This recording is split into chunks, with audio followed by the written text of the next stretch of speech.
बड़े भाग्य मानुष तन पावा, सुर दुर्लभ सद ग्रंथ निगावा। इस जीवन का लक्ष्य क्या है? ईश्वर प्राप्ति, मोक्ष। और तुमने उसके विकल्प ढूंढ लिए। थोड़ा किसी वृक्ष को जल चढ़ा दो, सूर्य जी को जल चढ़ा दो, थोड़ी आरती कर लो, थोड़ी पूजा कर लो, थोड़ा नाच गा लो, भजन कीर्तन कर लो। नहीं, ये सारे विकल्प तुम्हें ईश्वर से दूर कर रहे हैं। इन विकल्पों में भी किसी एक में तुम लग नहीं पाते। तुम तो भगवान बदलते रहते हो। एक भगवान में श्रद्धा रखते हो, फिर तुम्हारा मांगना शुरू हो जाता है, ये मिल जाए वो मिल जाए, नहीं मिलता। दूसरी जगह लगता है यहाँ काम नहीं बनेगा, चलो दूसरे भगवान के पास चलो। विकल्प बुरे भी नहीं हैं, इन विकल्पों में भी ईश्वर प्राप्ति संभव है। अरे विकल्प इतने हैं कि तुम कंफ्यूज हो जाते हो। तुम्हारा मन दृढ़ नहीं हो पाता। तुम किसी एक विकल्प को ही चुन लो और उसी में लग जाओ तो भी काम बन जाए, पर ऐसा नहीं है।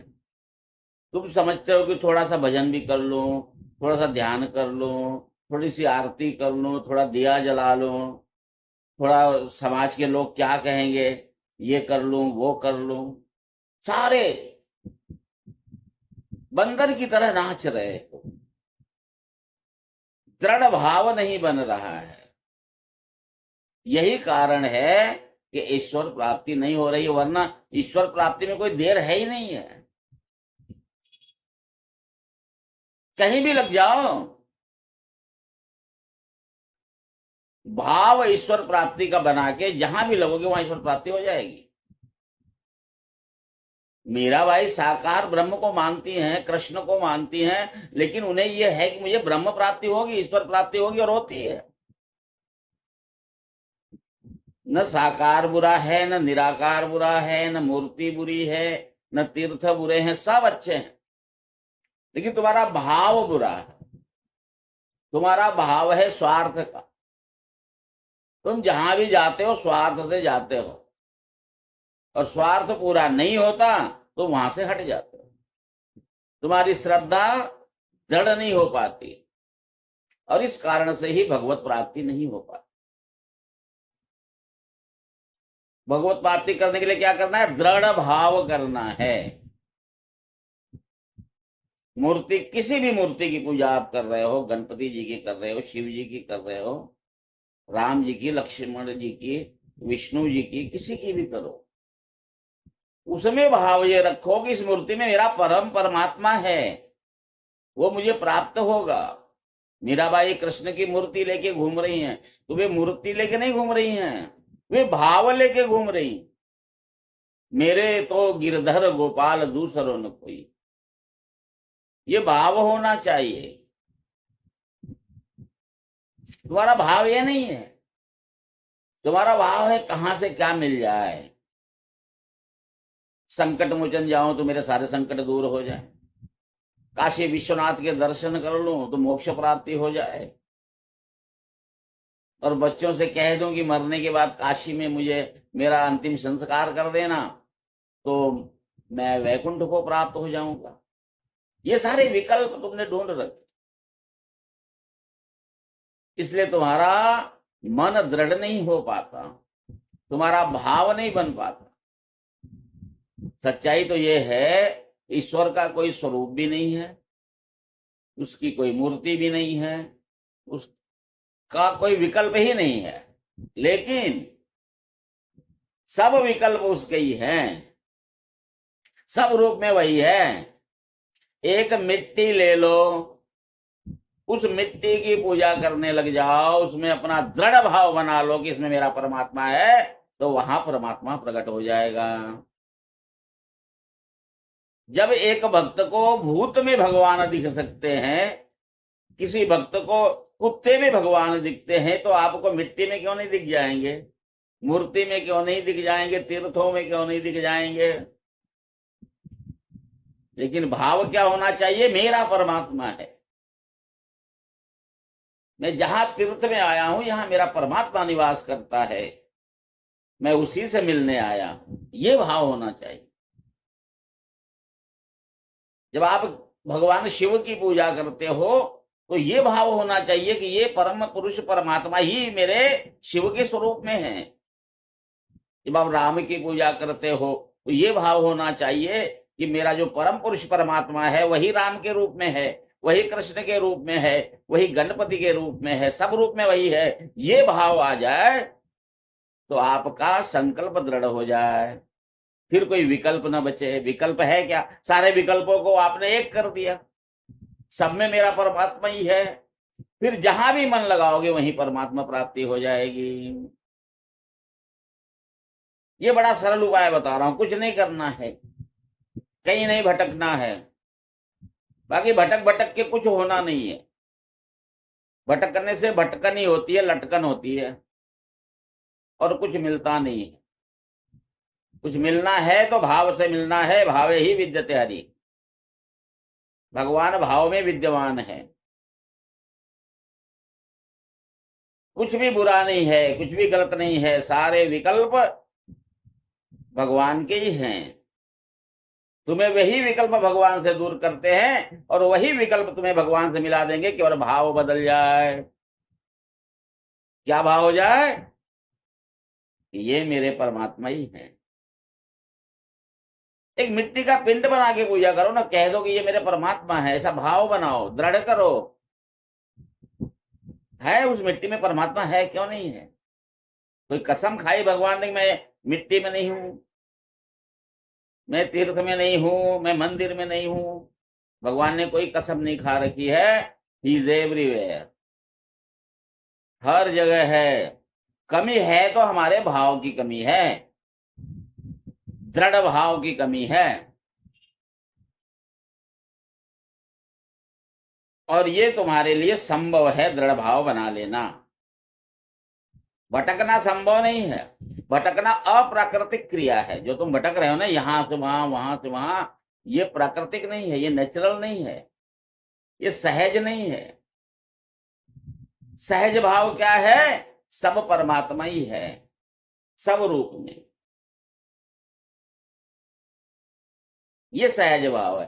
शंकर सहज स्वरूप संभाला, लागी समाधि अखंड अपारा। सहज स्वरूप, सहज भाव में रहो।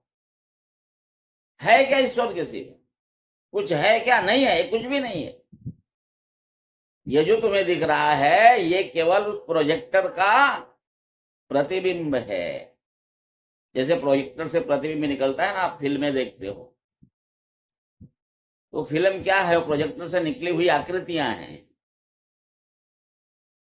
तो ये सारा जगत उस परमात्मा से निकला हुआ है, परमात्मा का ही रूप है। पर तुम अलग अलग भाव बनाते हो, डिफरेंस करते हो, ये भगवान अलग, ये भगवान अलग, ये भगवान अलग, यहां ये मिल जाए, यहां ये मिल जाए, सब जगह स्वार्थ भाव। स्वार्थ रहित होकर के दृढ़ भाव बनाओ, अपने आत्म कल्याण के लिए पूजा करो। तीर्थ करो, पूजा करो, मंदिर जाओ, मस्जिद जाओ, दिए जलाओ, घंटे बजाओ, कोई प्रॉब्लम नहीं है। लेकिन भाव एक ही होना चाहिए कि ये सब मैं अपने परमात्मा के लिए कर रहा हूं। मेरा परमात्मा है, गणपति भगवान के रूप में मेरा परमात्मा है। वही गणपति तो है, वही महागणपति, वही अनादि गणपति है। आदि अनंत वही परमात्मा है, जो अनंत स्वरूप में व्याप्त है, वही गणपति के रूप में है। और है भी सब रूप में परमात्मा ही है। जब ये भाव बन जाएगा ना, तब ईश्वर प्राप्ति में देर नहीं है। और ईश्वर प्राप्ति है क्या? अनुभव हो जाना कि ये सब मिथ्या है जगत, यही ईश्वर प्राप्ति। दृढ़ हो जाए कि जगत मिथ्या है, ईश्वर ही सत्य है, वही सब रूप में व्याप्त हो रहा है, बाकी सब प्रोजेक्टर की आकृतियां हैं। चलचित्र हैं और कुछ नहीं। तो चलचित्र में मन ना लगा के रखो, उस चलचित्र में उस प्रोजेक्टर के मूल को देखो। सबके मूल में परमात्मा है, हर वस्तु के रूप में परमात्मा ही है। ये भाव बनाओ कि हमारा भाव क्या है, काशी जाना है, तीर्थ करने जाना है, वहां जाना है, यहां जाना है, सारा चक्कर लगाते हैं, लेकिन ये दृढ़ भाव नहीं बनाते हैं कि हम जहां जा रहे हैं वहां है कौन। ये रूप में, नाम में सब अलग अलग होने के बावजूद भी जो है वह ईश्वर ही है, परमात्मा ही है। उसके कुछ भी नाम रख लो, किसी ने मना किया है? राम कह लो, कृष्ण कह लो, गणपति कह लो, शिव कह लो, चाहे जो कह लो, उस परमात्मा के सारे नाम हैं, क्योंकि उसका कोई नाम ही नहीं। जब वो बालक एक था, माता जी ने पूछा कि बेटा तेरा नाम क्या है, कृष्ण भगवान उस बालक के रूप में आए थे। कहानी ऐसी है कि गुरु जी तो वे भगवत गीता का अध्ययन कर रहे थे, भगवत गीता पर रिसर्च कर रहे थे। उन्हें एक लाइन जो थी वो अच्छी नहीं लगी, उन्हें लगा कि ये दिस इज नॉट गुड। वो लाइन ये थी कि जो भक्त अनन्यास चिंतयन्ते माम जना सुकृत अर्जुनो तेसाम नित्याभियुक्ता नाम योग क्षेमम वहाम्यहम। जो अनन्य भाव से मेरा चिंतन करते हैं उनका योग क्षेम मैं वहन करता हूं, मतलब धोता हूं। तो वे चूंकि कृष्ण भगवान के भक्त थे, उन्हें लगा मेरा भगवान कोई नौकर है क्या, तो उन्होंने वो लाइन काट दी। योग क्षेमम वहाम्यहम को योग क्षेमम ददाम्यहम कर दिया, यानी सबका भरण पोषण में देता हूं, धोता नहीं। ऐसा काट के उन्होंने उसको चेंज कर दिया और चले गए गंगा स्नान करने। घर पे माता जी, गुरु माता जी थी। अच्छा, हुआ ये कि घर में कुछ खाने के लिए था नहीं। अब नियम यह था कि जब गुरु जी स्नान करके आएंगे तो माता जी उन्हें खाने के लिए कुछ देंगी, पर कुछ था ही नहीं।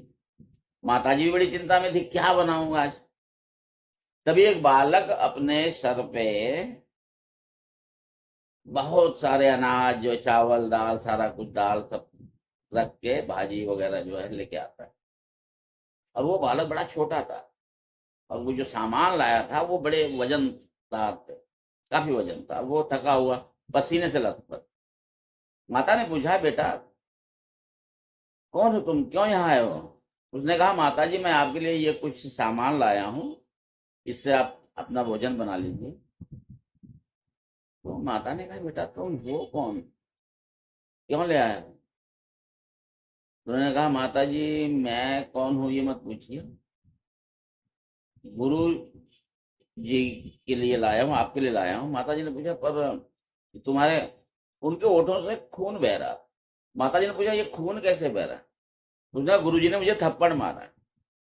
देखो, भगवत गीता का जितना भी श्लोक है वो भगवान के मुख से निकला हुआ है, उसमें कोई चेंज नहीं करना चाहिए। यदि उसमें आप कोई चेंज करते हो तो वो भगवान के मुंह पे थप्पड़ मारने जैसा ही है। माता ने कहा, नहीं वे ऐसा नहीं कर सकते। तुम्हारा नाम क्या है? बालक ने कहा, मेरा कोई नाम नहीं है, मुझे किसी भी नाम से कोई बुला लेता है। कोई राम के, मतलब उन्होंने पूरा विवरण नहीं दिया, उन्होंने कहा किसी भी नाम से कोई बुला ले। महाराज जी का, लेकिन आपको उन्होंने मारा क्यों? बोले, ये तो उन्हीं से आप पूछिए, मैं जा रहा हूँ, मेरा काम हो गया, आप सामान रखिए, भोजन बनाइए। वो बालक चला गया। गुरु जी आते हैं, इन्होंने खिचड़ी वगैरह जो भी बनाना था बनाया, गुरु जी को भोजन कराया। गुरु जी ने पूछा कि घर में तो कुछ था नहीं, तुमने बनाया कैसे? तब माता जी ने सारा वृत्तांत सुनाया और कहा, ऐसा ऐसा हुआ, और तुमने उस बालक जो इतना बेचारा हमारे लिए सामान लेके आया उसको मारा क्यों? तुमने मुंह पे थप्पड़। तो क्योंकि वो कृष्ण भक्त थे, उन्हें समझ में आ गया कि कहीं भगवान ही तो नहीं आए थे। उन्हें समझ में आ गया। उन्होंने कहा, कैसे लग रहे थे? बोले, सावले से थे, छोटे से थे, और सारा सामान लेके आए। बोले, गुरुजी ने मुझे थप्पड़ मारा। तो गुरुजी ने कहा ठीक ही कह रहा था वो, मैंने उसे थप्पड़ मारा है, ये मेरी गलती है। तो उन्होंने उस चेंज को फिर सही किया।